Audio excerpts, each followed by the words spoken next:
Welcome back. A new poll suggests support is growing for Florida Governor Ron DeSantis and his decision to fly migrants from Florida to blue state sanctuary cities. The Spectrum News and Siena College poll shows 49% of likely Florida voters support the move, while only 44% said they oppose it. Joining me right now is Florida Congresswoman Maria Salazar. She's a member of the Foreign Affairs and Small Business Committees. Congresswoman, it's good to see you this morning.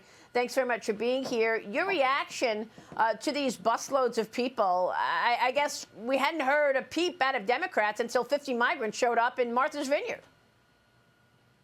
Well, thank you, Maria, for the opportunity. The problem is that all these governors, including the Democratic governors, they don't know what to do because the only responsible one is the Biden administration. The Biden administration, as everyone knows, holds in its hands the immigration policy, and they have not sealed the border. So what are you going to do when you have record numbers coming in? I'm not sure if you know that this year we broke all the records in the history of the United States. More than 2 million people came in, not counting the getaways that, according to the Border Patrol, we have around 500,000 people unaccounted for, people that we do not know that came into the country or who they are.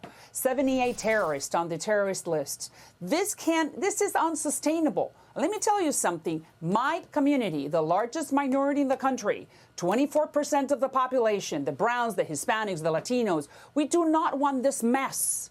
We want to come in legally. We want to be born here, and we want to create prosperity, but not under these circumstances. So the only one to blame is the Biden administration and the people surrounding him.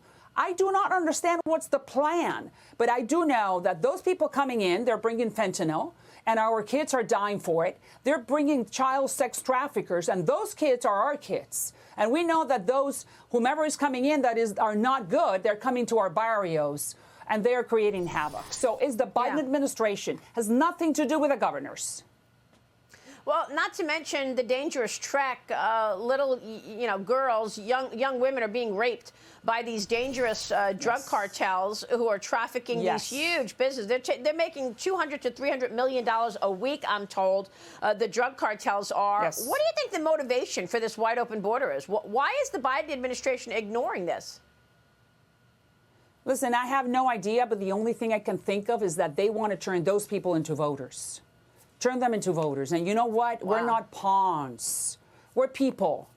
And that's why, as you know, I have presented an immigration reform that the first thing it does is that it seals the border. And you know I can do it because I'm a member of the GOP, and the GOP is welcoming the Hispanics into the party. And what we're saying in that piece of legislation is that we're going to seal the border with the strictest border patrols, with the strictest security measures in the history of Congress. You cannot come in illegally. But once you're here, then we're going to give you dignity. And that's after we seal the border. Because I repeat, we, the Hispanics, we do not want to get the bad rep that we're getting right now. We don't. We want to come in legally. We want to be part of this wonderful country.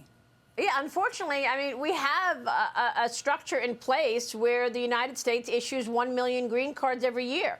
And those people wait for a long time to get those green cards. But this situation has all of these illegal migrants jumping ahead of those people who are doing it legally, getting to the top of the line and coming in illegally. And the administration is fine with it.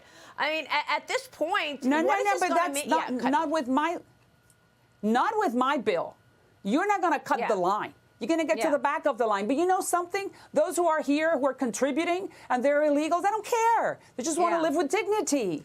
They don't care about being this path to citizenship that the Dems have sold to us. No, it's like all or nothing. Let's go in the middle. Let's give them dignity. Yeah. But even more than that, what I'm saying to you is that those people that are coming in, there is a bad plan from the Biden administration, and we do not want to be part of it.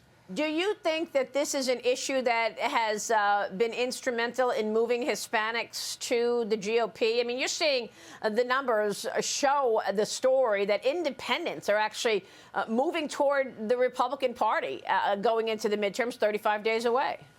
Look, we are not stupid.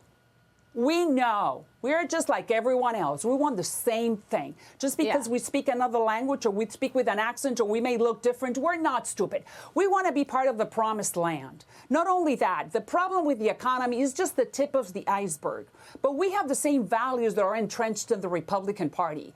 God-fearing, law-abiding, low taxes, small government, family-oriented. We are very religious. And unfortunately, the Democratic Party, being penetrated by neo-Marxist or socialist ideas, are just pushing away my community because we're faith-based. We're people that love God, loves family, and loves this country. So when they're saying to us that the Americans and the white boy, it's bad. No! The white people have given us the platform for us to stand on and prosper and have our kids and give the future that unfortunately in our countries of origin we have not been able to have. Look at Cuba right now. Look what's happening. It's incredible. The same hurricane, Maria, that went through. Yeah, suddenly God, country, and family is now a bad word. That was Giorgia Meloni's in Italy's whole thing, God, country, and family, and she's being attacked by the left. I got to turn my attention here to Florida. The current total death toll from Hurricane Ian has climbed to 104.